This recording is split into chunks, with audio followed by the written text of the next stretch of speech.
Alright, well, I decided to do a little bit of work on this, do a little bit of the tear down, get it ready for getting washed up.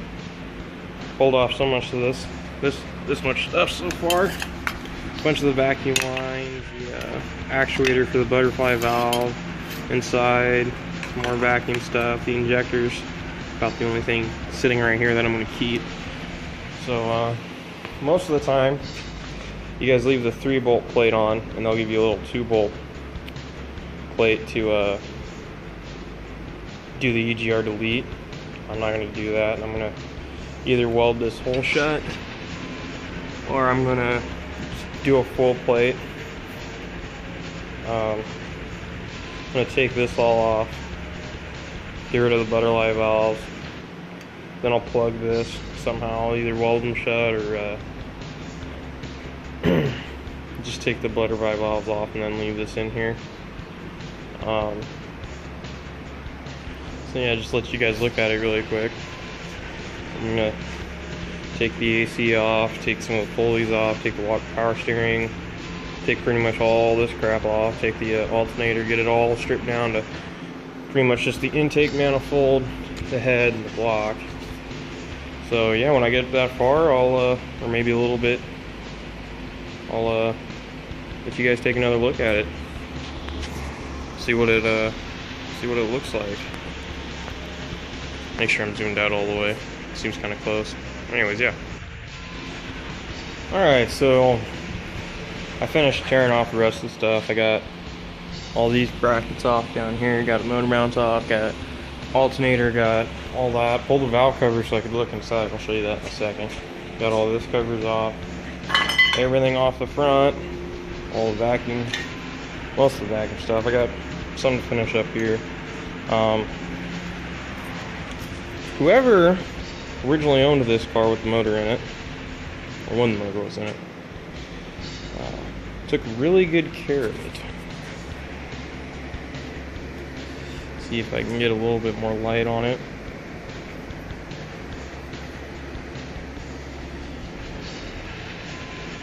There's like no sludge buildup.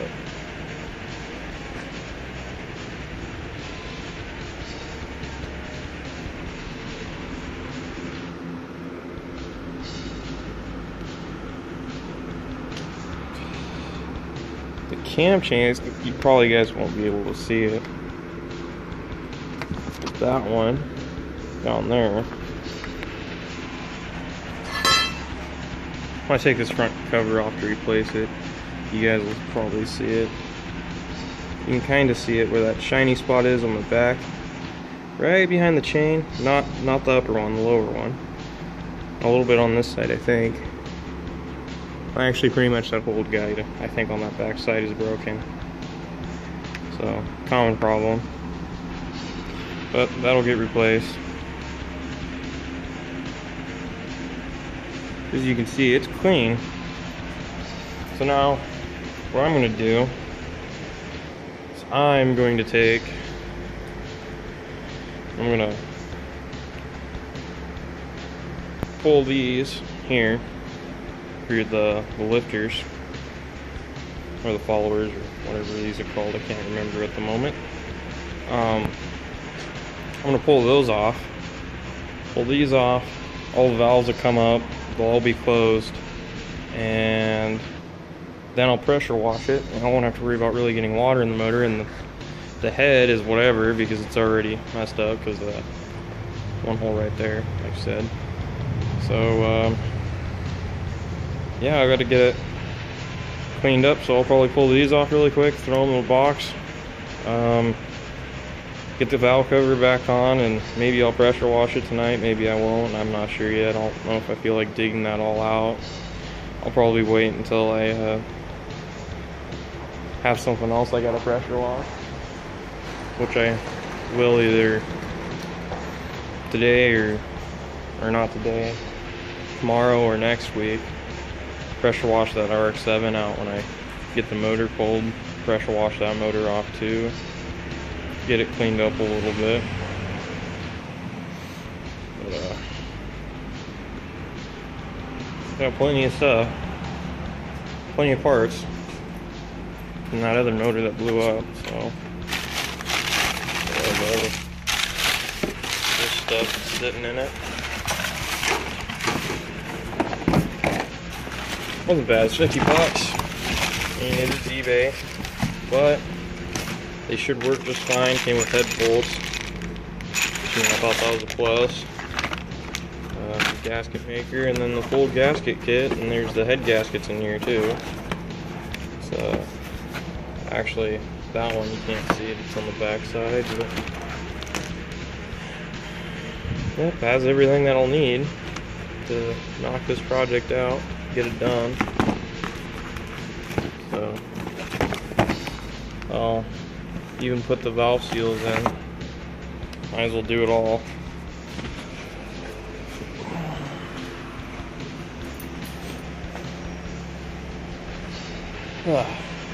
So yeah, this is where I'm at so far. All right, so I cleaned the surface. I didn't clean a lot. I cleaned it up there and there, so I had plenty of room. I'm gonna JB weld that really quick though, so it has the weaken to cure. It says it only needs like 14 to 24 hours or something like that to cure, but I'm gonna do that so it has that full inherent time to cure. It's nice and hard when I get back, and then I'll finish stripping the motor. I'll get all this stripped off, take the oil pan off, get all the oil out of it, probably paint the block, clean all the covers and everything. We'll start reassembling. They're a little dirty, I'll have to rinse them off and stuff, but I have a timing kit here that came out of another single cam that threw a rod. The guy literally bought it, put it in, assembled everything, and then he was his own worst enemy and assembled everything with way too much gasket maker, plugged up the rod bearing, and then boom goes the dynamite. No, but yeah, he killed all the airflow and killed the motor, so. But anyways, yeah, that's what I'm gonna be doing right now, so do that. And, I mean, if some of you guys are like, oh, you need to go get it fixed right, or just get a new block, it's like, I got the motor for free.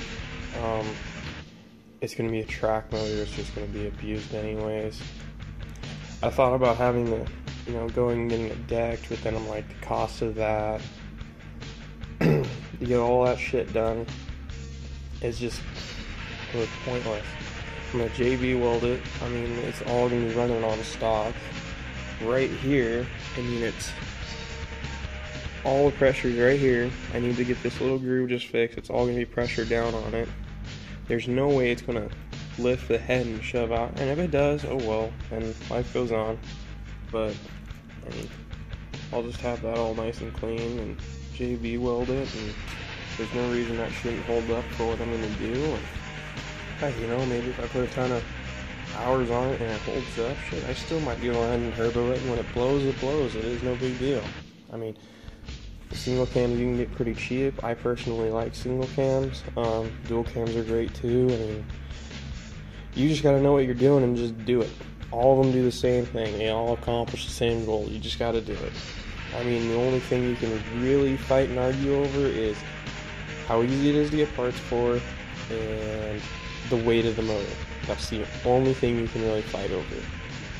So, anyways, I want to get that done. So, there you go. That's what I'm doing today. Alright, so I'm all done. That anyways. I got a little running down the side in there. But no big deal. I'll get that taken out when it all dries. I want to make sure that lip gets done nice and good, because it's right on it, so I want it to be a nice, clean, crisp lip. Well, little inside ain't gonna hurt nothing. So yeah, just mix them up on this thing.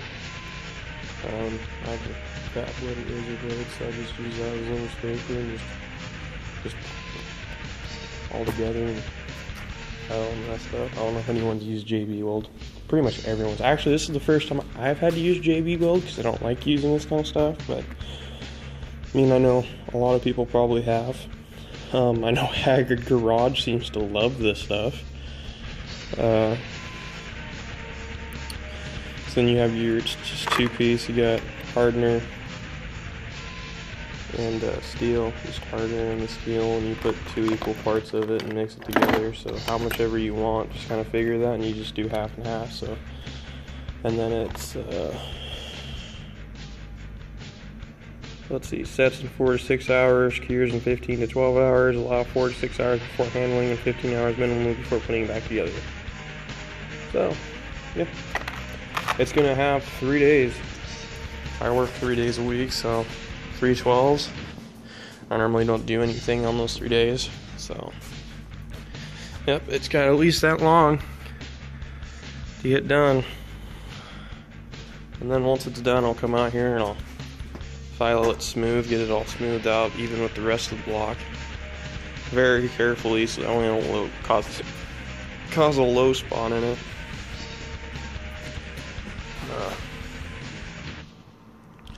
Anyways, yeah. More to come. Alright. Focus. Focus. You can do it. There we go. Oh.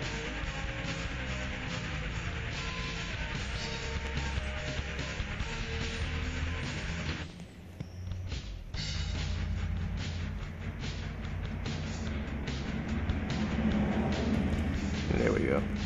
So, this is all hardened now. It's been a few days. We did it. I did it on Friday. It's Tuesday now. So, we'll work on that. You can still see the home marks in the light. So anyways, I'll clean up the motor, finish pulling all of this stuff off, get ready to put the seals on. I'll disassemble this bad head and get the parts off of it, and then I'll put the one good valve in this head. Replace the bent one, which is which one was it? What was this one? I think. But I'll replace that. Pull all this apart, get all the new gaskets on it. Probably touch the motor up a little bit more with some paint. Clean all the residue off of it, all the old gasket here. Finish that up. I'll smooth this all out the best I can. Hope it's hard enough. And I mean, I know the temperatures inside those combustion chambers are hot. I'm hoping it's out of the bath enough to where, hold up, it's supposed to be good to 550, and as you saw before, there's really just a tiny little dent there, so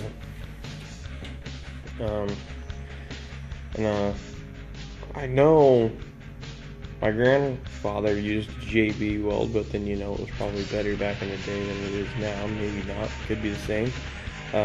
He actually ended up somehow having a set screw come loose out of the top end on a motor and go into the piston and put a hole in it, and he JB welded that and put it all back together. And as far as the like 5 years ago, before they ended up selling them, it was still running, and it was like that for about 10 years and ran all the time. So I got faith. We're gonna give it a shot. So this is what I'm doing today. I'm gonna work on this until I gotta work on a house, if that happens today. But until then, this is what I got going on. I'll update you. So I cleaned all the surface, got everything ready. I sanded this one down. I put way too much on. I didn't think it would be like it was coming off. And so I mean, you can kind of see the shiny spot and where it was rubbing. I mean, I doubt it really makes much of a difference, but I tried to be as careful as I can and focus on the one spot and not really take material off. But got this all smoothed out. It's just got the hole filled now, but I cleaned all the gasket off first, and as I did it, I realized he did a second spot, and I didn't catch it earlier because when I tested this piston, or this one, I still had high compression, really good. It had 185, 185, 185, and 23. I never thought that, you know, it had this, and even after the head came off, I didn't notice it. I mean, the gasket material made it just blend in really well, so then I found out it has this big ass nick in it. And this one has me a little bit more worried because the way he did it, just a lot deeper right on that lip. But it's kind of the same as before. I mean,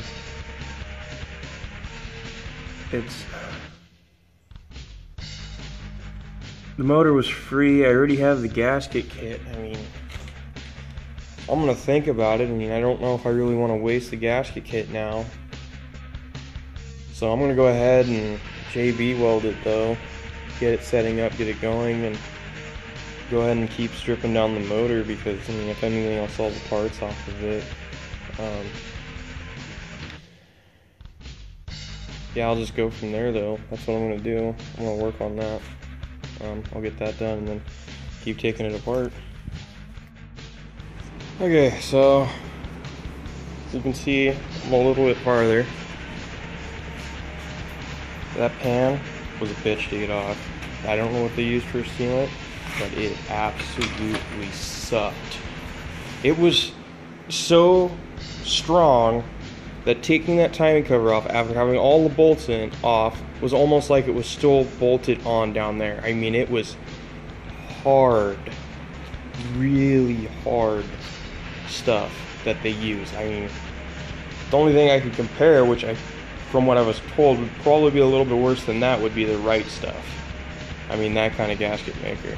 But anyways, yeah, it's all off.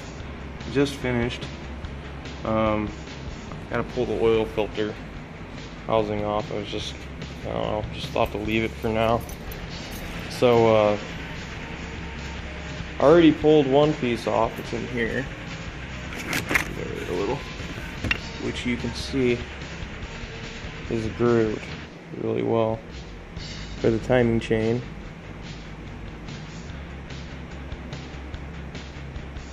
So it bolts here, comes up against the tensioner here that I got zip tied back so it doesn't fall out, and pushes it this way into the chain.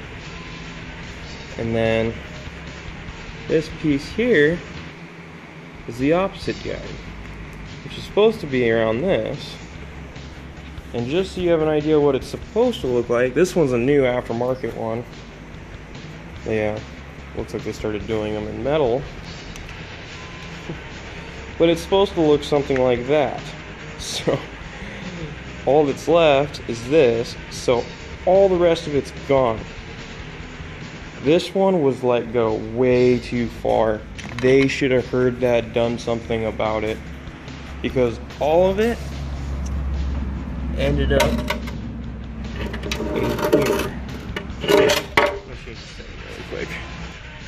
Alright, so now you can see it a little bit better.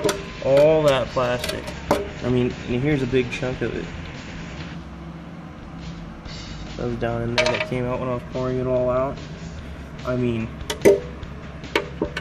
I was just awestruck when I saw that. I mean, I didn't expect there to be that much shit in there. And at first, well, actually, hold on, let me change the setting back. So at first, I almost panicked and thought it was just nothing but like metal shavings and bearings and stuff, but I was like, no, those are too big of chunks. That makes absolutely no sense. You know, and I don't know, it's just was gone way too far. Other than that, I mean, the motor's pretty much stripped down. I'm just gonna let it sit here and drip a little bit. I got the other section of JB weld drying. It's on there.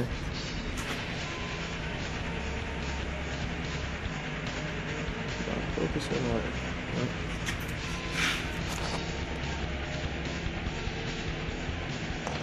So it's just got to dry now. Yeah. I'm gonna go get something to drink for now.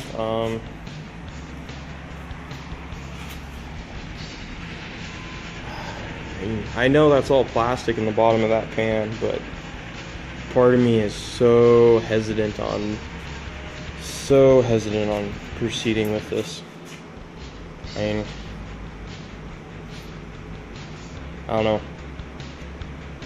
I think I might stop here and let this thing sit for a bit and go take all the clips of this motor that I got, edit it into a video and post it as part 1 is ka build, and then see what you guys think. Maybe, and again, I'm probably won't get very many responses. It's gonna be like my first video.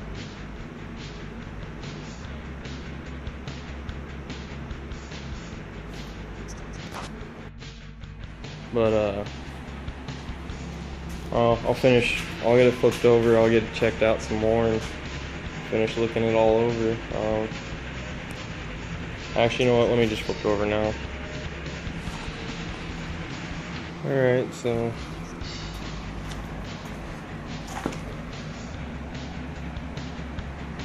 well, let me change the settings again.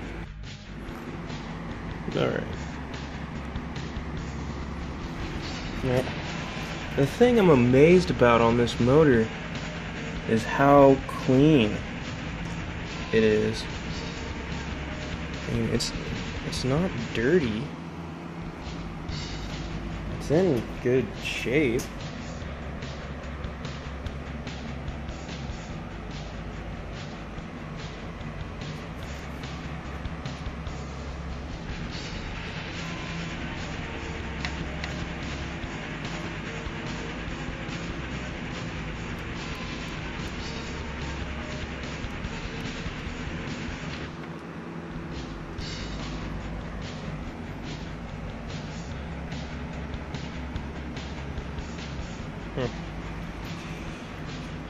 But either way, they're cooling on the ground again. Oh.